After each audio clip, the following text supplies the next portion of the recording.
future chefs! I'm so excited to be here with you guys today. Oh my goodness, oh my, have I been working so hard over the last several months to bring you guys quality content that is easy, simple, but delicious. I know you guys have been asking for all my recipes and my tips and my tricks, and this semester definitely kicked my behind. I know all y'all that are in college can relate. Like, this semester kicked my behind. But nonetheless, I am here and I am ready to go, okay? So without further ado, let's get started. All right, so what we are making today is my sweet summer salsa. Now, this recipe is one of my old recipes back in like the summertime when I first started my journey, and ever since then, I have been getting constant request after request to make this recipe. It is so delicious, it's full of flavor, it is just thebomb.com, okay? And you can do so many different things with this one recipe. I swear I have not received one bad complaint. Okay, so let's get started. All right, future chefs, so to start us off, we are going to cut our mango, and I am using one red mango. You can also use yellow mango if you prefer. Does not matter at all, but whichever you use, you want to make sure that it is completely ripe. So if you look here, see how I can push in and it leaves a bit of a dent here? That means that it is perfectly ripe and we are good to go. You do not want to use one that is unripe. You will not get anywhere and it will be bitter and disgusting. So I'm going to use a paring knife here to cut the mango. This is my preferred method of cutting, but however you want to do it, it's up to you. So I'm just going to start by cutting around. Try to make sure you get around the seed as much as you can. So what I'm gonna do is I'm gonna take my paring knife and I'm gonna create these vertical lines up and down without slicing Maya's fingers off. And then I'm going to turn it horizontally and do the same exact thing. And see, when you have a ripe mango, cutting this is so easy. I tried to do this with one that was not ripe and things did not work out for me.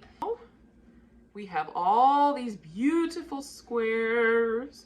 So what I'm gonna do is take my bowl and I'm just gonna take a regular old tablespoon and just get up underneath there and scoop it right into my bowl. There we go. Let's set this aside and move on to the next ingredient. 1 English cucumber. Now for our cucumber, you have to peel and take the seeds out, and I'm going to show you exactly how to do that. So all you need is just a regular old potato peeler. You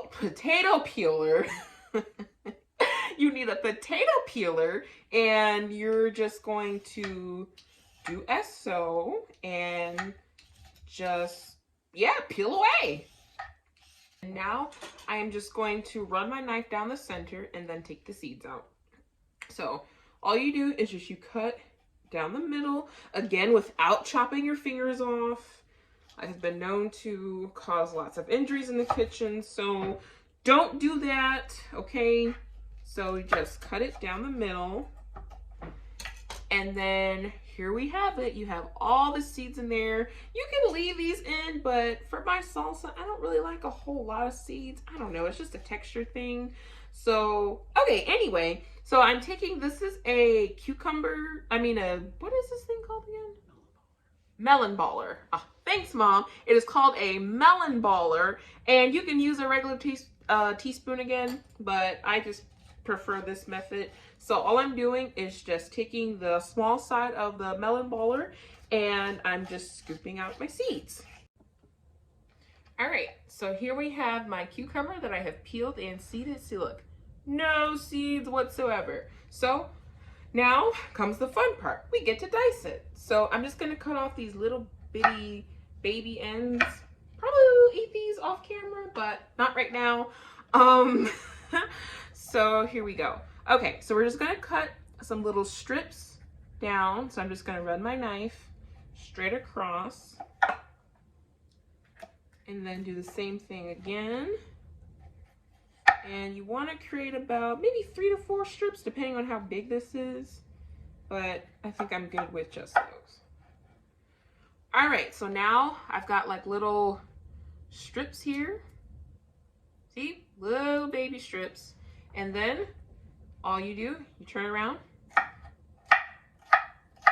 And then you just dice 1 cup of fresh chopped pineapple. And you can use frozen, but I really just prefer fresh. It just tastes better to me. And I've cut it into little small dice or little chunks or whatever you want to call them. And they were so sweet, and I just ate one, but I don't care. Okay, so I'm going to add the pineapple. And next to join the party, we've got our sweet corn. Now for this, I prefer frozen corn. I have tried this with canned corn, and it just adds a really salty flavor, and I just prefer not to use it. So we're just gonna stick with fresh. So I'm going to add my frozen corn. Okie dokie. And next to join the party is our onion. All right, so now that I've peeled it, I'm just going to create some vertical lines here, and I'm just going to follow the lines that are on the onion. If you do that, it makes cutting the onion so much easier. So I'm just going to cut with the lines of the onion. And without crying to death. And then I'm just going to turn it the other way, and then you just dice. All right, chefs, so I finished dicing my onion. I have added it to the rest of the party. Okie dokie, just a couple more ingredients and we are done. So we are going to now do our jalapeno. Now, be cautious with this jalapeno. It is very spicy. Now, my tip that I have listed in my recipe is to take the seeds out, because the seeds equal heat, okay?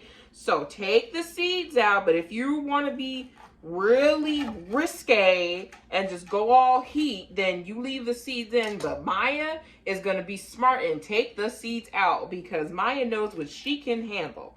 So I'm just going to take a spoon and I'm just going to scoop all that out just like that. See how that comes out? Perfect. Just like that. Now I'm just going to do the same thing as I did before and create these little strips. And feel free to get creative with the peppers. You can use poblano, habanero, serrano, really anything you want. Ghost peppers if you really are just trying to test your level of heatness. But hey, you do you. But Maya's just going to stick with this jalapeno. So now that I've created these little ribbons here, I just did the same thing I did with the cucumber. And I just tablespoon of honey, and I have lightly sprayed the ramekin with cooking spray. And when I tell you this is a life-saving hack, you'll thank me later, because watch how easily the honey just slips right on out. It just works like a charm. Bet you didn't know that one. Ha! The juice of 1 lime. And I'm just going to give it a little bit of a roll with my hand, and that helps release more of the juice. And I'm just going to take my little juicer here. I'm just going to squeeze with almighty power. All right, last but not least, invited to the party, cilantro. The star of the show. So I have already gone ahead and removed the stems from the cilantro, and I'm just going to take my knife and do a rough chop. And so what you want to do whenever you're mincing, whether it be parsley, cilantro, mint, whatever it may be, what you want to do is just take your knife and just run it back and forth.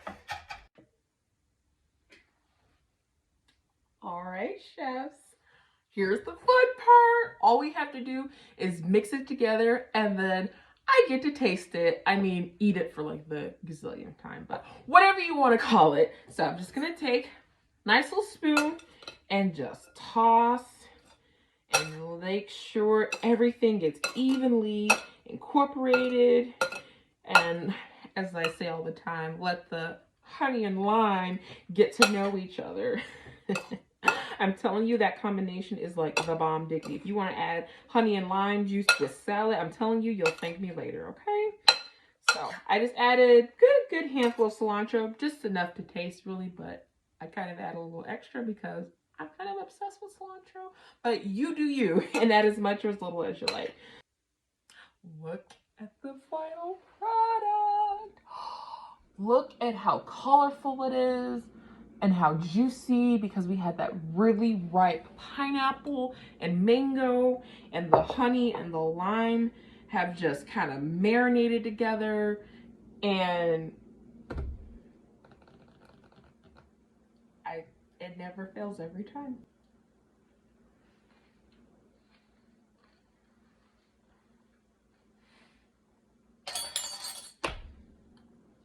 No wonder I'm always getting requests for this salsa. This is thebomb.com. Alright guys, so that's it for this video. Please be sure to follow me on Instagram and take pictures, tag me if you make this recipe. I want to see your lovely creations. If you make any adjustments, you add things, you take things out, let me know how it turned out. I want to see. Get creative with this. Experiment with different kinds of fruit. I tried this in the summer when they were in season. I used peaches instead of pineapple. It was delicious, but peaches are out of season now. But get creative and really do what you want with it. I've given you the base and my recipe, and now you can tweak it and edit it as much as you want, okay? So don't forget to subscribe below and follow me on Instagram at Blame It On My Thickness for more delicious recipes. And that is all, and I'm about to go enjoy more of the salsa. So without further ado, I will see you all later, where the thickness is why we do this. Bye.